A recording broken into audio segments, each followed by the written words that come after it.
Everybody has an opinion. That's part of the business and the sport that we play. I get that. Everyone has to have a take and an opinion. That doesn't, determine how I live my life and how I go about my business and win games. Where in the process of Bay Area integration would you describe yourself right now? I mean, obviously, I'm going into my fourth season, and so I've gotten a feel for, the area. Obviously, South Bay is where the stadium's at and where we, tend to do more things. But we've definitely done a lot more, going into the city for Warriors games, Giants games, checking out the San Francisco staples. And so just getting a feel more and more as I get into this thing is definitely what I'd like to do and will continue to do. But and then obviously just how passionate everyone is here, especially for the professional sports. Like it's a city where there's a lot of success. And so for me to come out here and be a part of that and feel that from the fans and everybody and everywhere that we go, it's pretty cool. Out here, man, it's not just one specific team. It's multiple, like the Giants, Warriors, Niners. Like you just feel this love for the sports out here. And so for me, I'm very grateful for that. And you mentioned the rabid fan base, and it's been 30 years now since the fan base has tasted the sweet nectar of a Super Bowl, and you're following in the footsteps of Montana and Young and Moore. How do you avoid feeling that pressure and the outside noise from a fan base that is desperate to see you guys hoist the Lombardi? Yeah, I mean, everyone here, man, obviously including myself, but my teammates, this organization, the coaches, everyone is chasing that for sure. And obviously we got close a couple times, the team in 19 and then us in 23. And it's right there. And we want it so bad for this fan base and for each other. And obviously we're going to do everything that we can. But for us, it's how can we continue to be who we are as a team and not compare ourselves to anybody else in the future, the past. Obviously what the past had laid down for us is amazing, but we are who we are, and we got to glue together for this 2025 season and find out our identity here in the off season and run with that. And so that's where we're at. We're excited. We want to continue to, build a legacy here in San Francisco from what all the teams have done in the past, but it's one day at a time. Brock, I know you know this. You get talked about a lot. And I wonder, especially seemingly the kind of guy you are, I wonder if this national constant debate over how good you are, how much you should be paid, who should get credit for your play, does this make sense to you?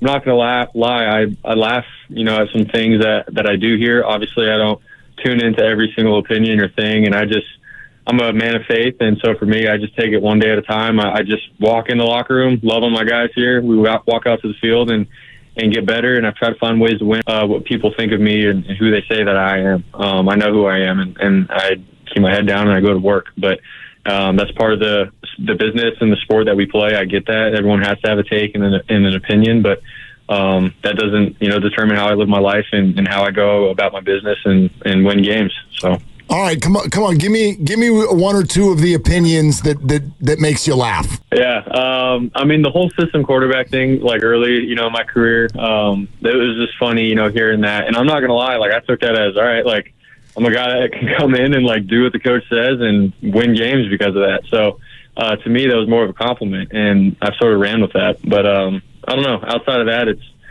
I don't buy into really anything that anyone says. That's been the story of my life, man. Like from being a late recruit from high school to college to the last draft pick, like that's the story of my life, and I guess that's part of my story. But I just continue to be who I am and not compare myself. But the bad weather, Brock, you don't play well in bad weather other than when you won in Green Bay in the snow. But you hear that narrative a lot about, his hand size and the wet ball. Brock Purdy can't handle the wet ball. What do you think of that nonsense? I mean, again, that's their opinion. Green Bay, it was raining. We won the game. Seattle, my rookie year, started raining. In the playoff game, we won that game. The Buffalo game was crazy. I'm not gonna lie, just the snow and the blizzard and all that. Like that was on another level. But I don't know. Outside of that, man, I don't buy into it. I feel like I can play in any condition and find a way to win, and I've proven it too. So, how would you describe the dynamic between you and Kyle Shanahan professionally? Man, he has a great standard for what success looks like. I mean, from what he's learned from his dad growing up to how he's built this culture here in San Francisco. And so I respect him so much for that. And he thinks very smartly and intentionally about every player and the person that he brings in. And so for me, like just learning from him and his system and his offense, I'm like, this guy has a plan. He always has, and it's been successful. So I'm all in on it, and I have been the last 4 years. And so for me, it's like we have open conversations about where I need to get better, what I've done well, what I need to continue to build on, and who I need to elevate in the locker room. Like we have all these talks about, how do I handle things relationally with teammates, and he's got a great perspective on a lot of things. And so it's cool, hearing him tell me that, he's got my back and he's in it with me for the long haul, and we want to do it together. We want to win together. And so to me, that means a lot. And I know he's got my back and I got his. So when you look at it here in May, going into this upcoming season, what are some of the areas that you're looking to improve upon heading into this season?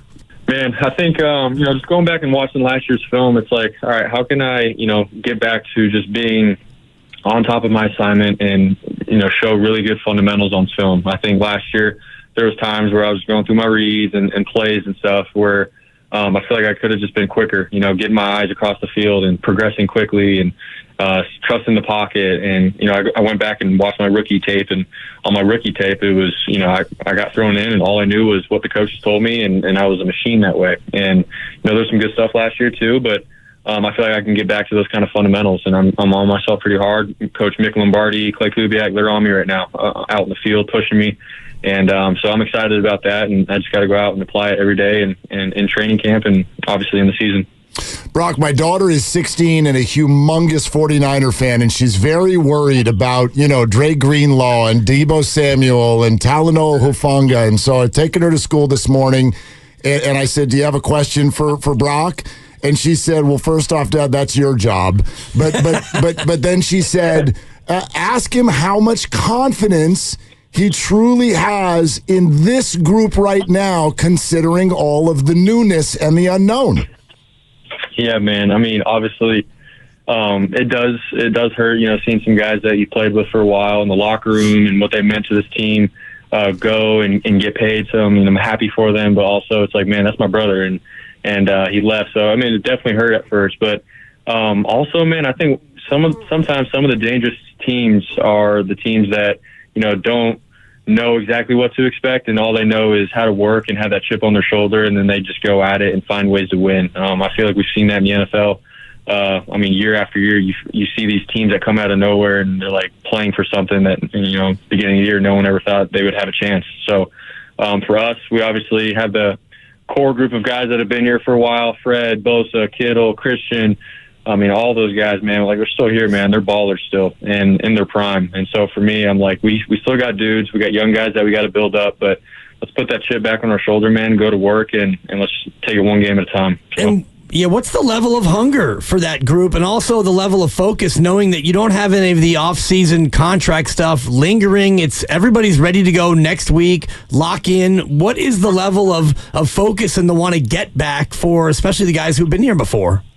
Yeah, man. I'm not obviously saying this to say this because I'm the quarterback and all that, but, man, everyone came back, phase one and ready to roll. And everyone in the locker room, guys hanging out outside of football, and then obviously on the field and in the weight room, like just every day there's been juice and energy. And I know everyone can say that, it's the off season and stuff, but for me, just seeing that, I'm like, all right, this is good, because obviously we're building our commitment to each other and camaraderie, and it's a real thing that you need to start building. And obviously I want to say it's going to go great for the season, but once we get there, I think all the moments in the off season and the time spent together will definitely pay off, and we'll see it. So I'm excited. We got guys, like I said, chips on their shoulder, and young guys that are hungry for their moment, and that excites me.